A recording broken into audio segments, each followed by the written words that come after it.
말씀에 따르면 예수님께서는 요단강에서 침례 요한에게 침례를 받고 광야에서 40일을 머문 뒤 갈릴리 가버나움에 오셔서 하나님의 복음을 전하기 시작하였습니다. 그 뒤로 가장 먼저 하신 일은 제자를 선택하는 일이었습니다. 예수님께서는 갈릴리 가버나움 호숫가를 지나시다가 배에서 그물을 던지고 끌어올리던 어부 시몬과 안드레 형제를 보시고 그들에게 다음과 같이 말씀하셨습니다. 나를 따라오라. 내가 너희로 사람을 낳는 어부가 되게 하리라. 아멘.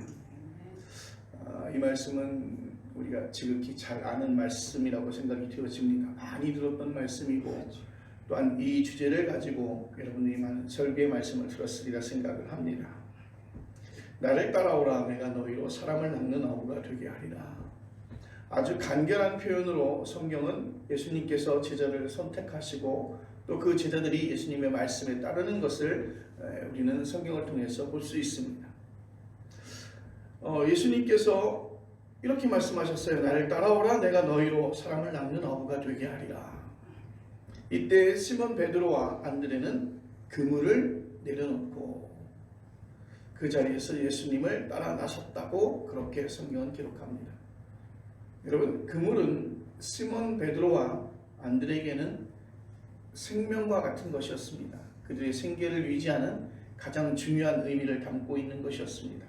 그런데 생면부지에 예수님께서 나를 따라오라. 내가 너희로 사람을 낳는 어부가 되게 하리라 하시는 이 말씀 한마디에 그들이 모든 생계를 내려놓고 그 자리에서 예수님을 따라 나섰다 그렇게 말합니다. 그리고 예수님께서는 조금 더 길을 가다가 고기잡이를 하던 야고보와 요한의 형제를 부릅니다. 그러자 그들도 앞에 시몬과 안드레처럼 자신들이 하던 일을 멈추고 예수님을 따랐다고 이야기합니다. 여러분, 이상하지 않습니까? 어떤 취미생활을 선택하는 것이 아니고 또 어떤 동호회에 가입하는 것도 아니고 그들의 생계를 포기하고 그 가족을 다 버려두고 어떠한 사역을 위해서 예수 선생님을 따라야 된다고 하는 그러한 선택이 이렇게 쉽게 이루어진다는 것이 너무 어이가 없기도 합니다. 예수님께서 그들을 처음 만나자마자 오늘 성경은 그렇습니다. 처음 만나자마자 다짜고짜로 나를 따르라고 명령하셨고 제자들은 마치 무슨 마술에 걸린 것처럼 무조건 따라온 것처럼 그렇게 성경은 기록되어지고 있습니다. 그런데 이런 이야기를 읽을 때에는 행간을 좀 잘 살펴봐야 합니다.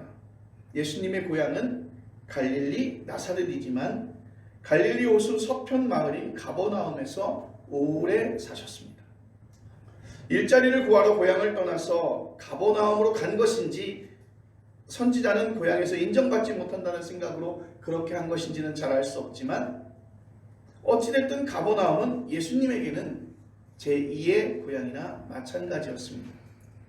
예수님께서 그곳에서 몫으로 살면서 가버나움 회당을 종종 방문했을 것입니다. 시장도 돌아다니시고 갈릴리 호수도 찾기도 하셨겠죠. 가버나움에서 이미 많은 사람들과 알고 지냈다고 보는 게 합리적인 생각일 것입니다. 그런 사람 중에 일부가 예수님의 제자가 된 것입니다. 우리가 한국의 역사보다 더 잘 알고 있는 더 한국에 의미가 있게 다가왔던 소설이 있습니다. 삼국지라고 하는 소설이죠. 유비와 관우와 장비가 도원 결의를 맺은 것처럼 제자들이 예수님의 생각과 계약 그 계획에 의기투합하는 것이죠. 동의하는 것입니다. 선생님이 하시는 그 일에 저도 쓰임받기를 원합니다. 선생님께서 하신 말씀대로 우리를 제자 삼아주시고 우리가 그 길에 동행하겠습니다 라고 동의한 것입니다. 본문을 기록한 마가는 세부적인 이야기를 다 생략하고 어떤 일이 있었는지에 대한 사실 보도만 간략하게 우리에게 전해주고 있는 것입니다. 이 이야기는 2000년 전 기독교 역사에서 결정적으로 중요합니다. 예수님과 제자들이 만나는 바로 이 순간부터 예수님의 하나님 나라 운동이 시작된 줄로 믿습니다. 예수님을 만난 그 순간, 예수님에게도 가장 중요한 날이었겠지만 제자들에게도 가장 중요한 날이었다는 것이죠. 그래서 기독교의 공동체는 이 이야기를 반복해서 서로 나누었습니다. 제자들은 무엇 때문에 예수님 부름에 반응했을까요? 예수님이 가지고 있는 어떤 생애를 통해서 살펴볼 때에 예수님께서 그들에게 정말 가슴으로 와닿고 또 존경할 만한 그런 어떤 권력과 어떤 위치와 명예를 가지고 있었을까요? 그렇지 않을 것입니다. 예수님의 그 부름에 잠시 어디 여행을 다녀오거나 예수님의 부름에 어떤 3박 4일 세미나를 다녀오거나 예수님의 부름에 뭐 한동안만 일정 시간만 정해져서 그 사역을 하는 것이 아니었습니다. 자기의 인생 전체를 모두 올인하는 모험이라는 것이죠. 나를 따라오라, 나를 따라오라. 그렇게 말한다고 해서 모두가 따라오는 것도 아닙니다. 예수께서는 제자가 되고 싶어서 자기를 찾아온 어떤 부자 청년에게 재산을 팔아 가난한 사람에게 나눠주고 나를 따라오라고 말씀하신 적이 있습니다. 이 청년은 어떻게 됐습니까? 돈이 많아. 그 돈에 대한 미련, 그러니까 이 세상에서 가지고 있었던, 자기가 누리고 있었던 그 많은 것들에 대한 그 미련이 있었어요. 그래서 그것을 버려두고 예수님을 쫓기에는 그 쌓아놨던 것이 너무나 더 많았다는 것이죠. 그래서 예수님의 말씀을 듣고 예수님 말씀에 동의했고 예수님의 어떤 이야기에 대해서 따라서 행하고 싶었지만 그는 이 세상에 내가 쌓아왔던 많은 것들이 있었기 때문에 그것을 포기하지 못하고 미련이 커서 그냥 돌아갔습니다. 오늘 이야기에서 예수님과 제자 사이에는 아주 특별한 일이 벌어진 것입니다.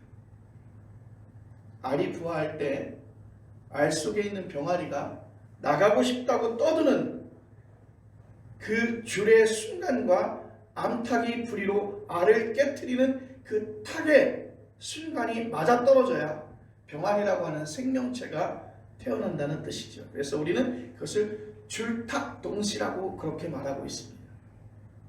예수님과 제자들 사이에 어떤 거룩한 줄탁동시가 일어났던 것일까? 시골에서 목회하면서 주변에 있는 웬만한 일들은 다 해야 되는 거죠. 왜요? 시골에서 하는 일들은 그렇게 크지 않기 때문에 전문가를 부르면 잘 오지 않습니다.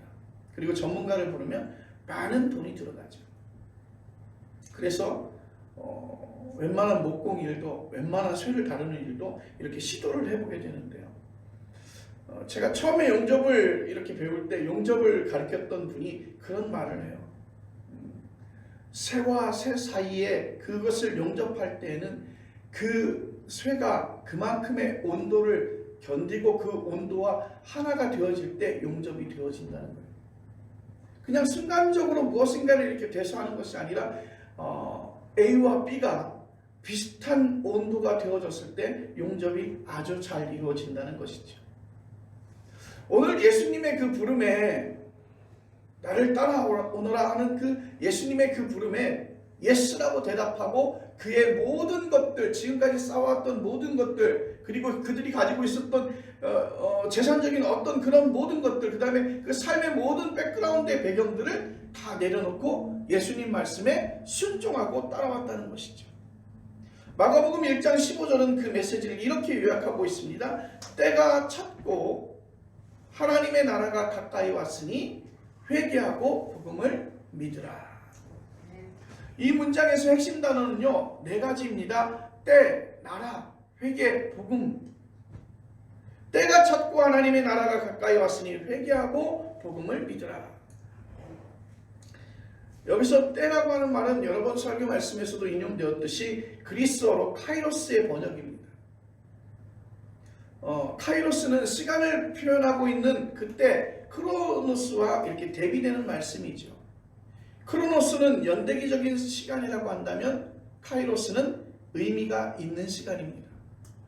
성경이 말하는 때는 카이로스, 의미가 있는 시간을 의미해주고 있습니다.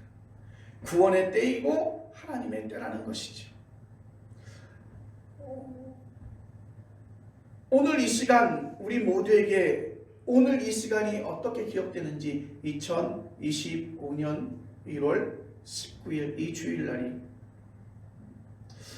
어떤 사람에게는 무엇인가를 시작하는 어떤 크로노스이지만 어떤 사람에게는 삶의 의미를 발견할 때 카이로스라고 하는 시간일 수 있습니다. 의미 있는 시간.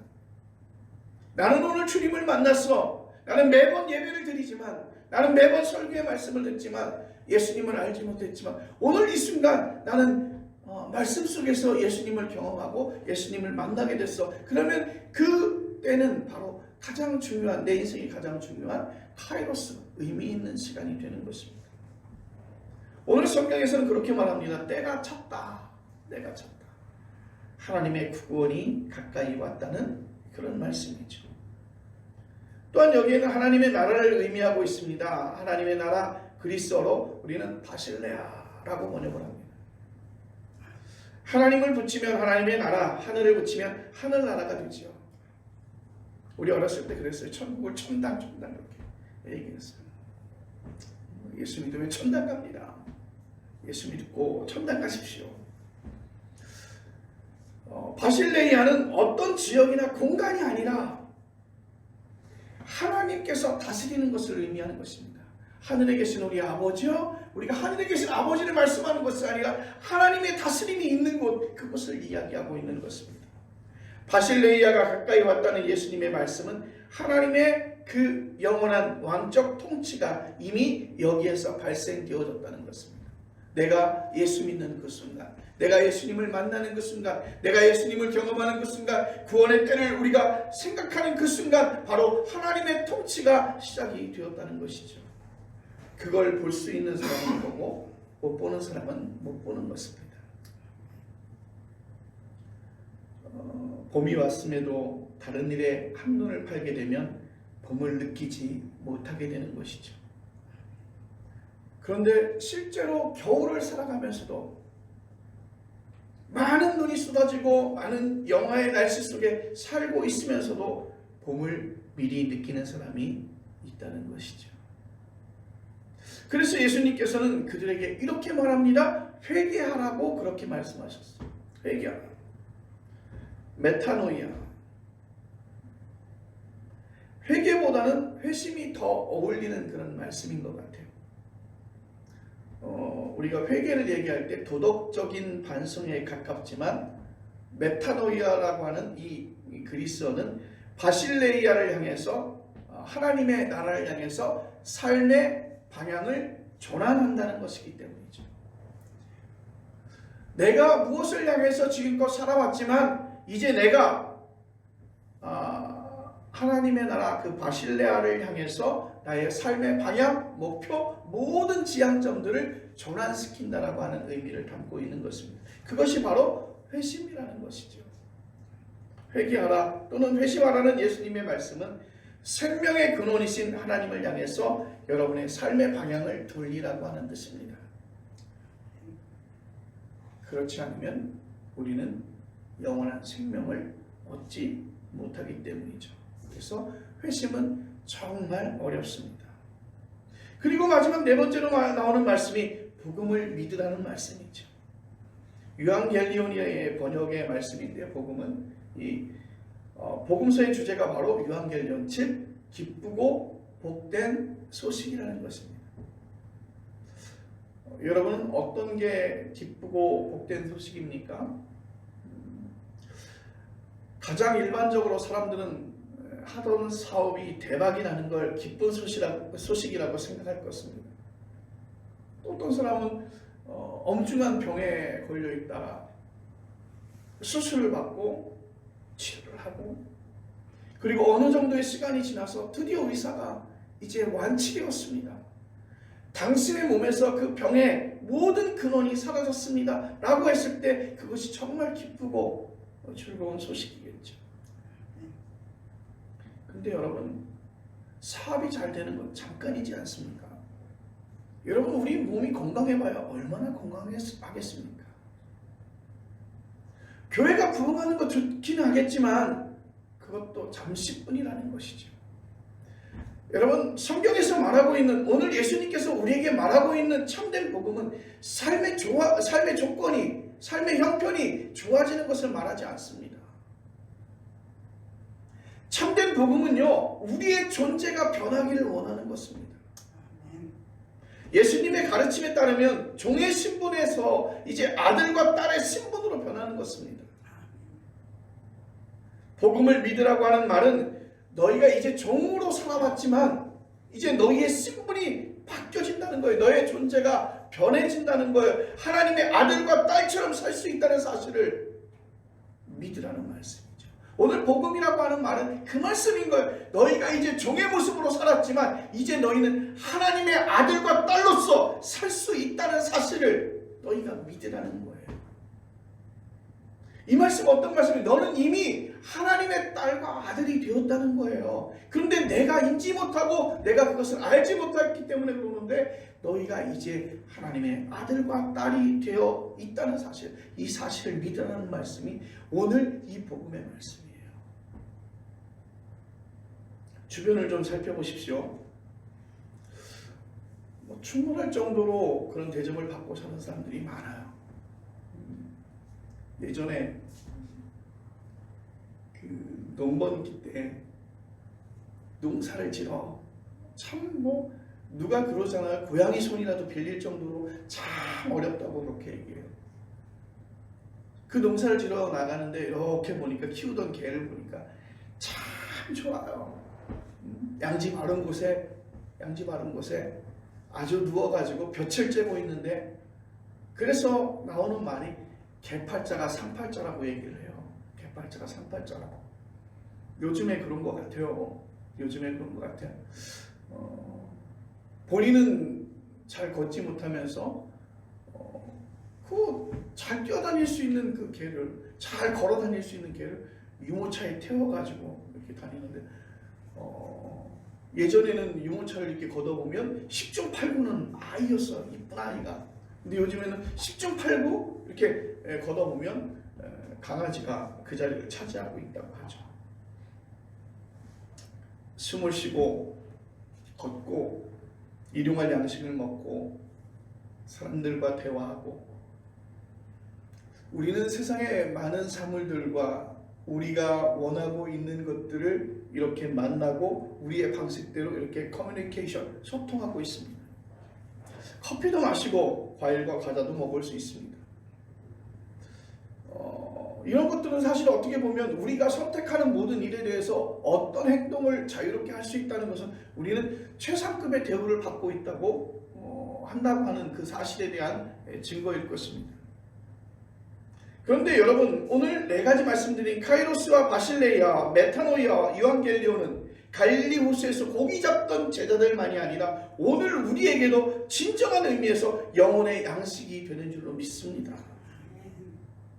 세상에도 세상이 가지고 있는 시간표가 있을 거예요. 그러나 하나님의 시간을 우리는 분별해야 되고 하나님의 고유한 통치를 온전히 의지하면서 수행하듯이 반복하며 회심의 삶을 살아내고 기쁜 소식이 발생했다는 사실을 믿고 우리 마음속에 새기는 것이 얼마나 놀라운 일일까요? 그래서 우리는 슬픔 속에서도, 세상의 조건 속에서도, 참 부족한 그 환경 속에서도 우리는 기뻐할 수 있고 우리는 즐거워할 수 있는 것입니다. 그런 삶의 과정에서 우리는 예수 그리스도의 제자로서 점점 성숙해질 것입니다. 우리가 언젠가 죽음의 순간까지도 생명의 빛 안으로 받아들일 수 있는 단계까지 성숙해질 것입니다. 애벌레가 나비가 되는 듯한, 완전히 존재가 변화하는 것 같은 그런 미래를 생각하면 우리의 영혼이 설레지 않습니까?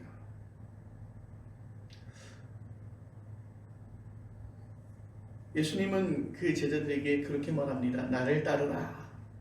예수님의 부름에 응답하기 전에 제자들은 자기 하던 일들을 그만두었다고 합니다.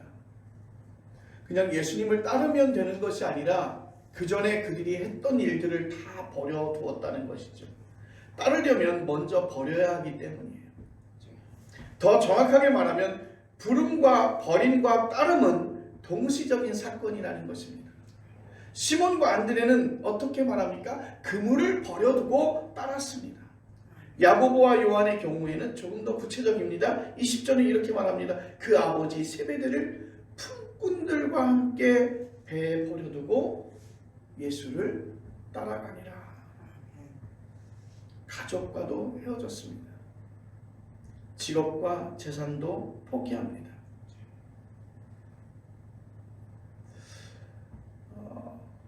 모든 출가자들이 모든 것들, 내 주변에 있었던 모든 것들을 다 내려놓고 사막으로도 나가고 동굴로도 들어가고 수도원 공동체를 세웠습니다. 지금도 출가 수도자들은 많이 있습니다.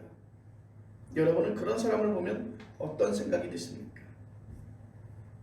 참 인간이 누려야 할 그런 기쁨도 있고 즐거움도 있는데 참 그런 즐거움과 재미를 모르는 사람들, 느끼지 못하는, 참 불쌍하다는 생각이 들 것 같습니다. 그런데 여러분, 우리가 생각할 때 그렇게 생각되지만 그 출가자들은 그 안에서 참된 기쁨과 참된 행복을 느끼는 거예요. 우리가 가지고 있는 가치와 다르기 때문인 것이죠. 두 가지 의미에서 그렇습니다. 하나는 아무리 즐겁고 재미있는 일도 한순간에 불과하다는 것을 그들은 알기 때문인 것이죠. 또 다른 하나는 모든 즐거움과 재미는 독차지할 수 없다는 것입니다. 우리는 한 가지 즐거움과 재미만으로 일시적인 기쁨을 누린다는 것이죠. 물을 마시면서 동시에 악기를 불 수 없는 것과 같습니다. 우린 가끔 친구들을 만납니다. 친구들을 만나서 좀 더 우리가 혼자 느끼지 못했던 많은 일들을 계획하죠. 친구들을 만나면 좀 더 좋은 음식, 좀 더 즐거운 어떤 거리들을 준비하죠. 그래서 그렇게 만나서 수다도 떨고 삶의 재미와 즐거움을 찾는 사람도 있습니다. 근데 어떤 사람은 도서관에 어떤 자료를 찾아서 가든지 아니면 작은 서재에 앉아서 사람들과 분리된 상태에서 책 읽는 것에 삶의 재미와 즐거움을 누리는 사람들이 있습니다. 어떤 나이 드신 분들은 조용히 주식 투자에 재미를 느끼는 사람도 있습니다. 어떤 사람은 매일 루틴처럼 이렇게 산책에서 즐거움을 느끼는 사람이 있어요. 누군가는 우리가 살고 있는 삶의 바운드리에서 느끼지 못하는 새로운 문화를 경험하기 위해서 해외여행을 준비하고 또한 해외여행에서 삶의 재미를 느끼는 사람도 있습니다. 그리고 운동에 빠져 사는 사람들도 있습니다. 여러분, 다 다르죠. 자기가 선택할 뿐입니다. 자기의 선택만이 옳다고 말하는 것은 어리석은 일들이죠. 모든 말씀이냐 하면 무슨 말씀이냐 하면 출가 수도자들의 삶을 자기의 주관적인 관점에서 참 재미없다, 재미없는 인생을 사는 사람, 참 재미없는 사람들, 그렇게 말하는 것은 어리석은 일이라는 것이죠. 많은 즐거움과 재미를 누리거나 한 가지만 누리거나 그 자체로는 별 차이가 없다는 것입니다. 오늘의 현실에서 우리가 예수님의 제자들처럼 가족과 직업과 재산을 포기하기는 어렵습니다. 예수님의 제자들이 모두 출가자로 살지도 않았습니다. 시몬 베드로는 결혼도 했습니다. 지금 캐톨릭 사제들이 일절 결혼하지 않고 있지만 중세기까지는 결혼한 사제들도 많이 있었습니다. 그리스도인들이 모두 출가 수도자가 될 수도 없고 그렇게 되어서도 안 될 것입니다. 다만 어떤 방식으로 살든지 어느 상황에 살든지 어느 환경에 있든지 예수님의 부르심에 응답하는 제자로서의 길만은 놓치지 말아야 한다는 것입니다. 그래서 그것을 우리는 제자도라고 이야기하고 있습니다. 보네포 목사가 쓴 책 가운데서 제자도는 이렇게 말하고 있습니다. 기독교 신앙의 본질이 예수 그리스도를 따르는 삶이다. 그렇게 말하고 있습니다. 그렇게 살려면 값싼 은혜에서 벗어나야 한다는 것이죠. 값싼 은혜는 기독교 형식에만 머물고 실제 삶에 무게가 전혀 없는 신앙을 가리킵니다. 그러니까 어떤 형식에 매달려 있고 실제로 그러한 삶을 살지 않는다는 거예요. 여러분, 성경, 우리가 신약 성경에서 가장 예수님으로부터 지탄을 받았던 사람들이 뭐냐면 그 종교의 기득권을 가지고 있었던 바리새인이나 사두개인, 제사장들이 예수님에게 그런 질타를 받았어요. 그런데 여러분, 그들은요 실제 기독교의 형식을 취했고요, 또 그렇게 살려고 노력했던 사람들이에요. 그런데 오늘날 우리가 살아보면 이 값싼 은혜에 있는 것은 뭐냐면, 기독교의 형식과 의식은 취해 그 모양을 가지고 있지만 실제로 그 말씀대로 살지 않는다는 거예요. 그 행위대로 살지 않는다는 거죠. 은혜 받은 대로 살지 않는다는 거예요. 경건 생활에만 치중할 뿐이지 세상 정치와 윤리 문제에 관해서 담을 쌓고 사는 것입니다. 보네포는 히틀러 암살단체에 가입했다가 체포되어집니다. 그리고 1945년 4월 9일 플레센부르크 정치범 수용소에서 그는 교수형을 당했습니다.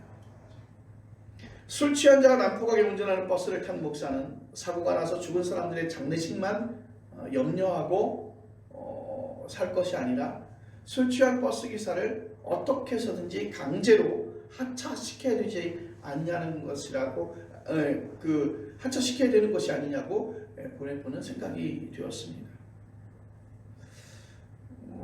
보네포 목사의 그 히틀러 암살단 가입 자체를 저는 판단하지는 않겠지만, 다만 값싼 은혜에 머물러 있지 말아야 한다는 것입니다.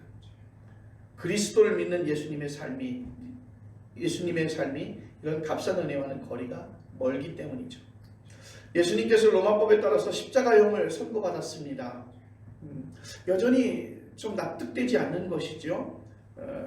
반로마 무력혁명의 나선 이들에게만 해당되는 사형제도였습니다. 제가 보기에 예수님의 메시지와 행동에는 로마 제국이 두려워할 만한 요소가 분명히 있었습니다.